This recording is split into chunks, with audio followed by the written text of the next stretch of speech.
Welcome back to the channel. So I ran across this article from the Roanoke Times, published in 1995, and the video that you're watching right now is footage of the Virginia Military Institute in 1998, so it kind of aligns in the same timeline. Anyways, the article title is VMI Rats Strain to Survive Hell, and the article goes like this. School officials expect 1 out of every 4 of the wide-eyed youths who stand in line at the rat induction ceremony to drop out before the end of the spring semester. The rebel yell rises to a fever pitch as the first of these 409 freshman cadets enter the barracks at the Virginia Military Institute for the final moments of their boyhood. So a little commentary is that VMI used to be all male, 100% all male, up until the late 90s once the Supreme Court ruled in favor of a co-ed education. Okay, continuing on with the article. They are ordinary teenagers who, for one last time, express their individuality with cheek haircuts, Bermuda shorts, and sleek sneakers. In groups of 40, they march onto a green courtyard for their hellish induction into the Institute.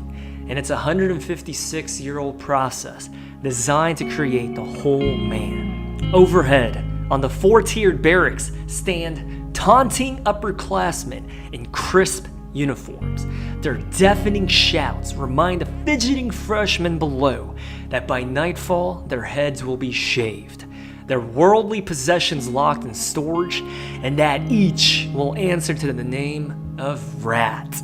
At length, the entire freshman class, or rat mass, is at attention. The jeering gives way to the sharp tattoo of drums. Enter the cadre, 263 upperclassmen, marching flawlessly in gray waistcoats.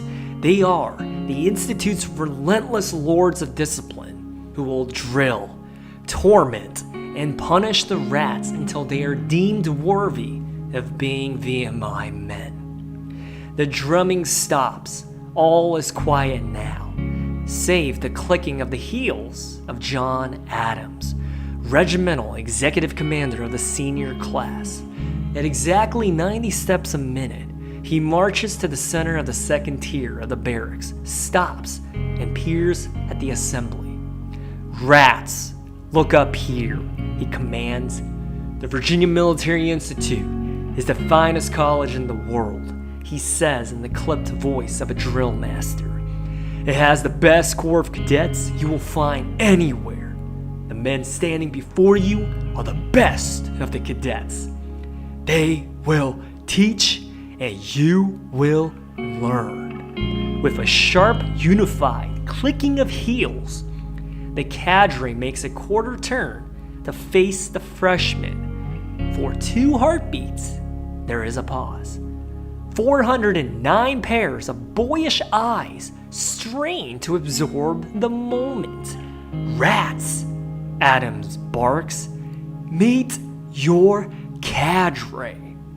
The cadre charges into the stunned freshman ranks, screaming, threatening, and demanding push-ups. Idiot, what's your major malfunction? I said stand at attention.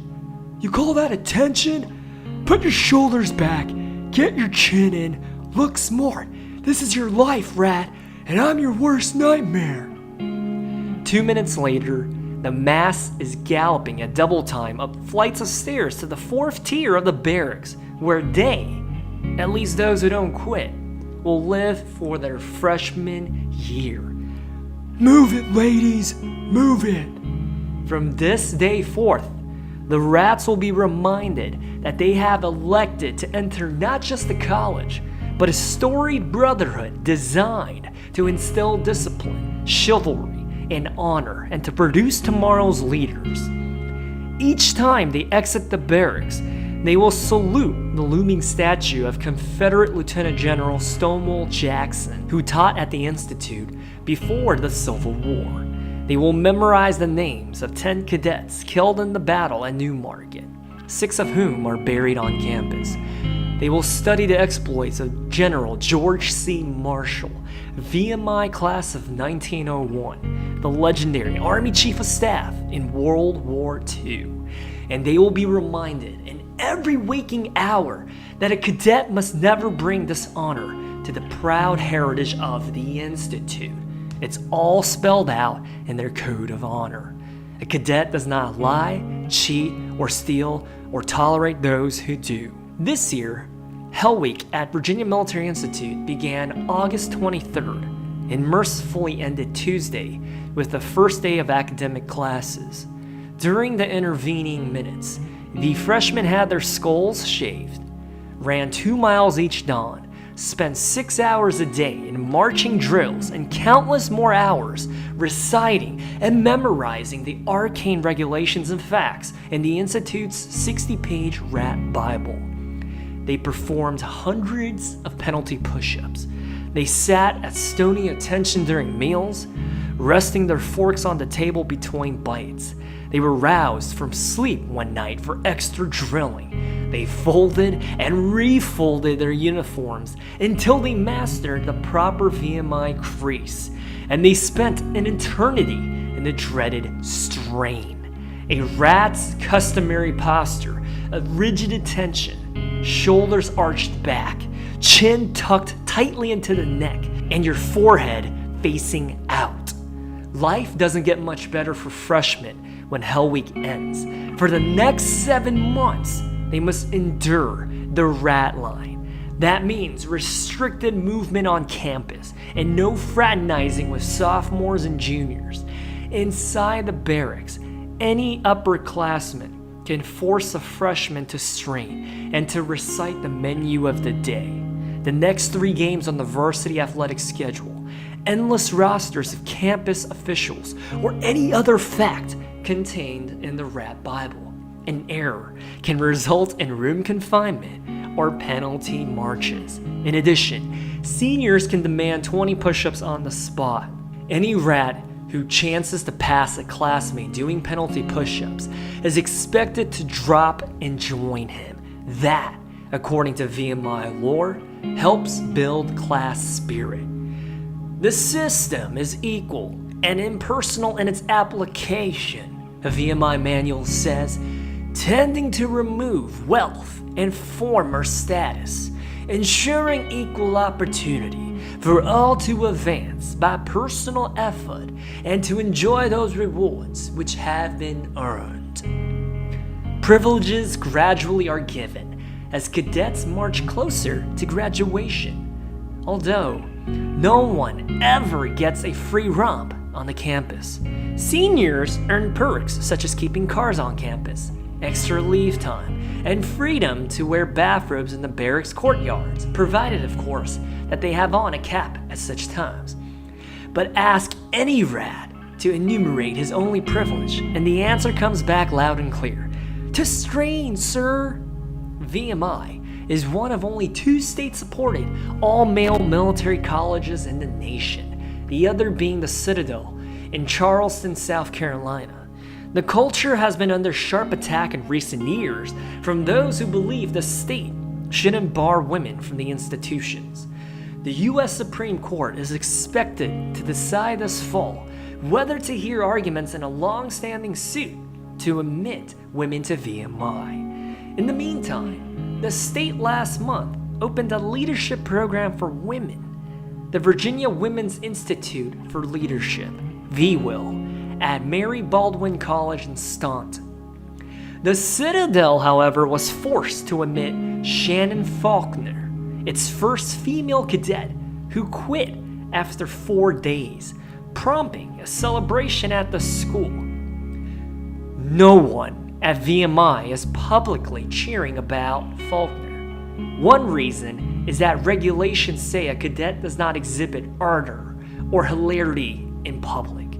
Another is that each cadet has seen plenty of brave young men also crack under the system. By the end of VMI's Hell Week, 29 rats, 7% of the class, had dropped out. That's a large but not unprecedented number. School officials expect that 1 out of every 4 who stood for induction won't make it through his freshman year. Just a side note, my rad year, I had 4 in my room, and by the end of our freshman year, our rad year, only 2 of us progressed to our 3rd class year. The other 2 had dropped out. So effectively in my room, my rad room, it was a 50% attrition rate. Anyways, resuming the article.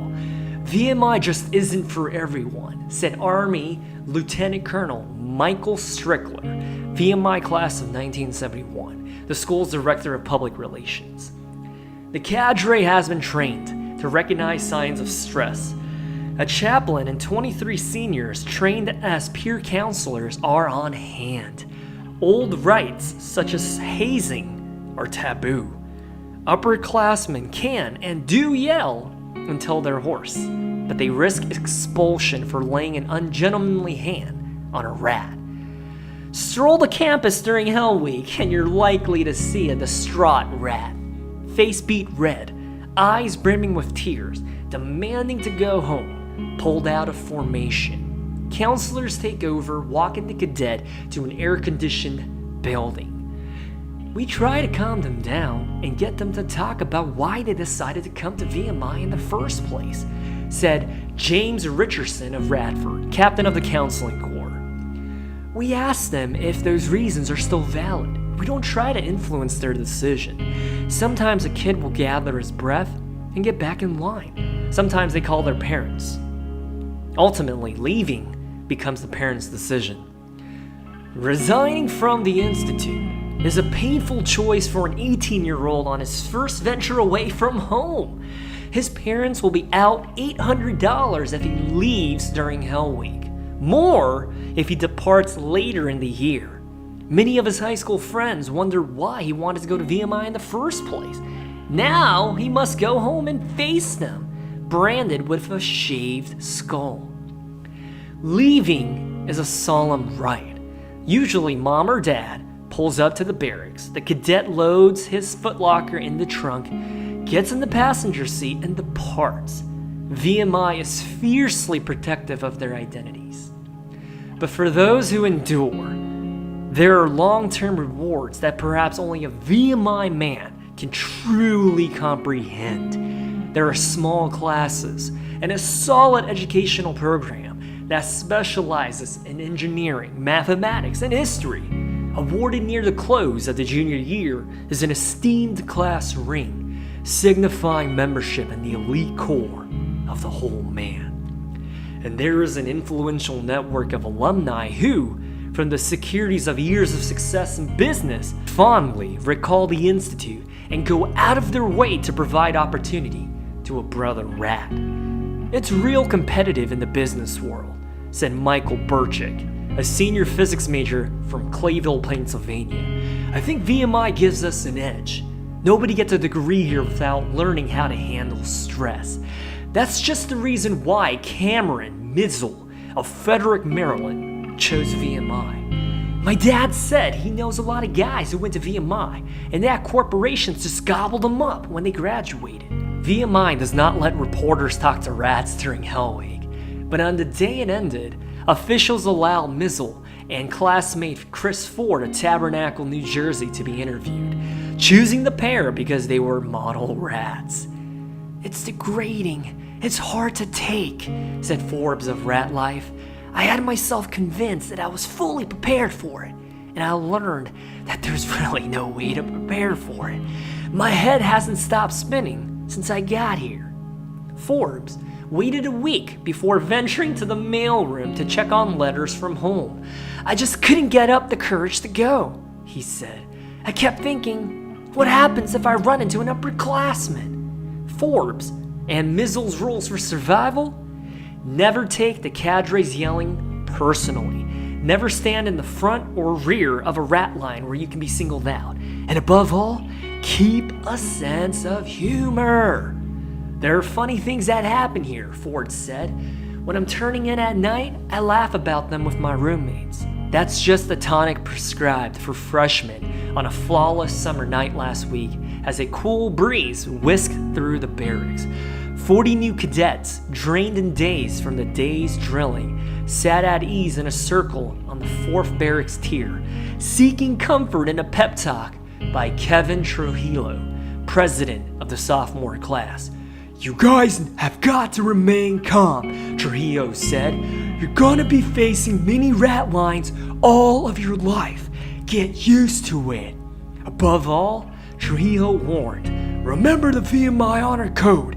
It's kind of sad that we live in a world where people don't have ethics and honor," he said. "That's where you guys come in, because you're gonna be leaders someday." And that concludes the article. You see, we don't choose VMI because we want to be comfortable and to do the status quo and to do what everyone else is doing. We answer the calling to go to VMI because we want to be a part of something that's bigger than ourselves. We want and seek out discomfort.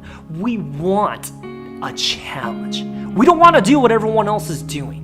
And the best part of it all is that you're going to be shoulder to shoulder and surrounded by like-minded individuals who want this challenge, who want this difficult life, who want to grow in a barracks that resemble the Spartan lifestyle. And being surrounded by such humans are going to push you, are going to challenge you, are going to make you into a better human.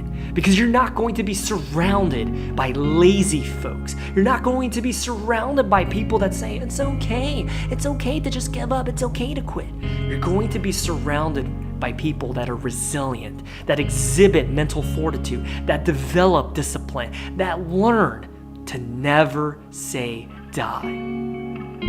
That's why you pick VMI, because you don't even know if you're going to be able to make it through. It's a challenge that makes grown men quit. You pick VMI because you want to put in the hard work now so that later on in life, everything else will be easy and pale in comparison to the experience that you go through at VMI. You go to VMI for that brother rat camaraderie. You go to VMI for that alumni network.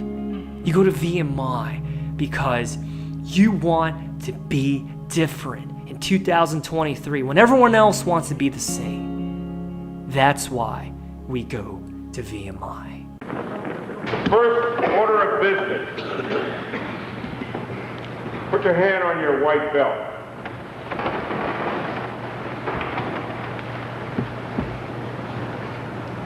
That's yours. It was given to you by your cadre. And they said to you when they gave you that white belt that your life will change and that it was their responsibility to help that change in your life come about. Your life has changed for the better. Look at each other.